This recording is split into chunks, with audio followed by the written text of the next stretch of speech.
If they're set upright, they will start fairly easily.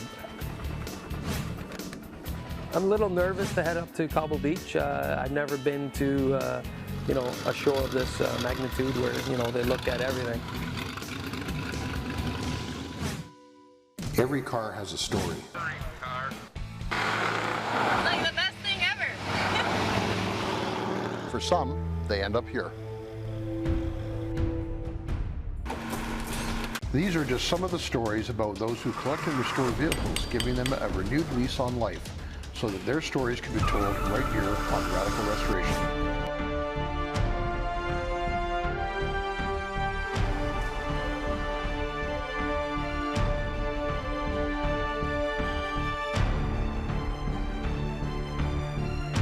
Collecting and restoring classic cars appeals to everyone of all ages. In this episode, we visit the work done to keep a 1912 Model T Ford and a 1931 Model A Ford on the road. Then later, we look at how a 1936 Ford truck cab is transformed into an award-winning hot rod at Cobble Beach. My name is Stan Passfield, and the vehicle that we're looking at here is a 1912 Model T Ford. I acquired the car at the end of 2011. I found it in Pennsylvania, north of Pittsburgh. It's a Canadian-built car, and it was taken out of Muskoka in 1949 down to the Pittsburgh area, and I repatriated it. That's the coil box, initial coil box, and there's the key. And on that key is a War Amps key tag from 1949. And the license number on that tag is the same as a photograph I have of the car when it was still in Muskoka.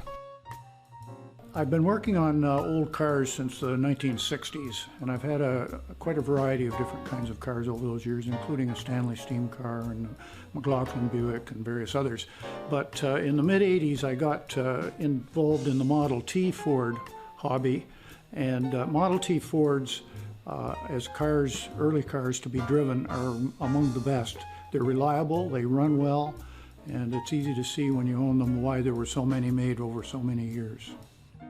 Well, this car essentially is completed, but I had a problem with it. I've just finished the restoration on it earlier this year. I've driven it a total of 70 miles, and when you take a car totally apart and rebuild it, there are always a few little things that didn't quite work right or have to be changed or improved, and that was the case here, and that's what I'm working on right now.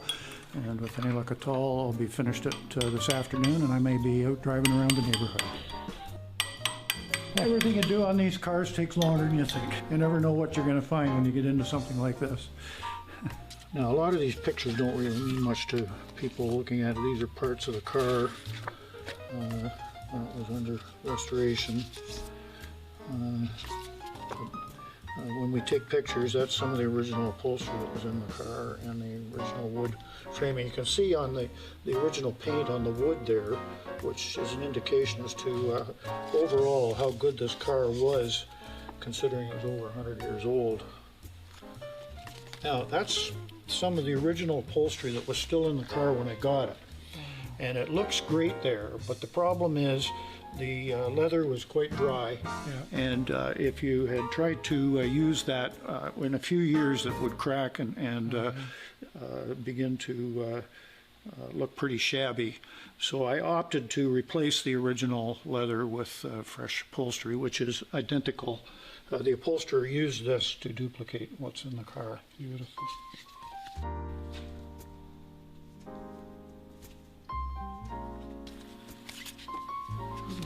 Well, that was the engine when I was starting to take the car apart, and it had been damaged. There was collision damage to the front of the car, and the serial numbers on these two cars are fairly close. This car in here is actually a 1911 model.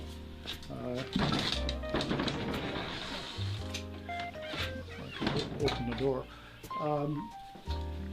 And the serial number on this one is 60,000 and something, which means it was probably built maybe June of 1911.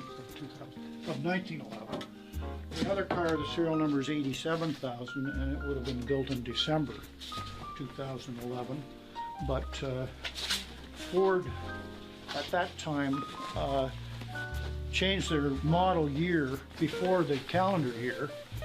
So that's why the car, although it was probably built in 1911, it was still considered a 1912 model.